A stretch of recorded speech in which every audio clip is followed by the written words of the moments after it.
In this video, we're going to take a look at some backup commands, and we're not going to run all these backup commands. I'm going to show them to you. We're going to talk about different parts and the options, and then in the next video, I'm going to show you a little bit more practical way using the GUI, not only to do your backups, but to generate the backup commands. It's important to understand the commands and know that they're there, but it's actually easier to generate them with SQL Server Management Studio. And then you can use them like in a script on your server that might run every 24 hours to automatically do full or differential backups, whatever you need to do. So the first thing I want to do, let's take a look at this. This is the documentation for the backup command. You can see that there's a lot. So here's backing up a whole database. We use backup database. We give it a name. We say to, and we tell it what device we want to back it up to. So are we going to back this up to a hard drive on our computer? Or are we going to back it up to a tape drive that's connected to the server? Are we going to back it up to the cloud somewhere? Then we have options with differential. If we're going to do a differential backup, if we want to back up specific files, there's commands for that. If we want to do a partial backup, there's commands for that. Are we going to make a log of everything we backed up? There's backing up the transaction logs, which is where all of our transactions keep. If we back those up, then after we do a restore, we can rerun those to do anything that might have happened since our last backup. Options for mirroring, options for different files and file group types, and you can see on and on and on. These are all part of a single backup command. These are all different options. Options to deal with our media sets. What happens if our errors don't come out right if we're doing a checking? If we want to check our backup after it's done to make sure it's accurate.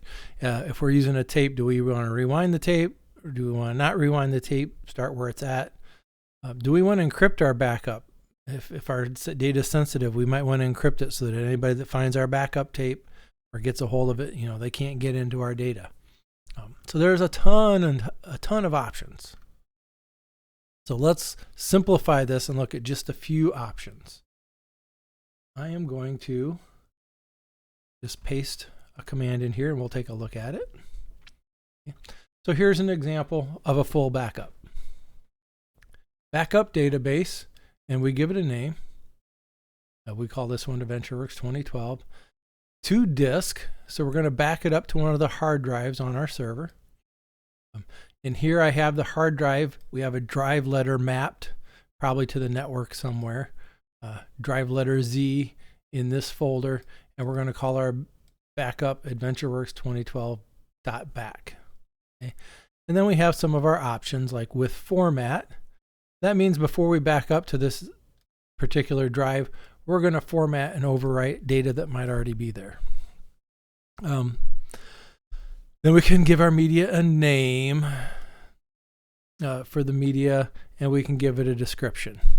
Right? So that's a perfectly working backup command for a full backup. What happens if we need to restore it?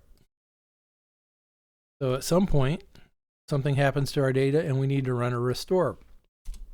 What's the restore command look like? And here it is.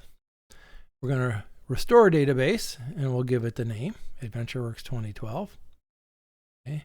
From disk, and then we have to put where are you going to find that file at? These are obviously aren't the same files. They have different names. This one's just called aw.back, and this one was AdventureWorks 2012.back. And this one's on our C drive. With replace, that means we're going to replace our existing database with this backup. And this stats 10 is an option that shows us the stats every 10 seconds. So while it's doing the backup, which can take a long time, or while it's doing the restore, it's going to, every 10 seconds, it's going to tell us a summary of how many files it's restored and how long it's taken and things like that. All right, how about a differential backup? So this is a full backup. How about differential backup?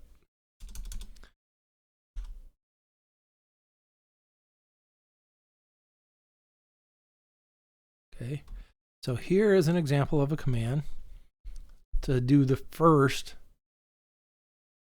backup. Backup database, MyAdventureWorks 2, and we have a destination name set so we don't have to use all the drive information with init. Okay, but that does our initial backup, right? This is our initial backup of the database. And then, so that might be our Sunday night backup. And then here's our Monday night backup. Backup database, MyAdventureWorks, to the same location with differential. Okay, so this would back it all up, and then this would be our first differential backup. How about a restore? Look at a sample restore command.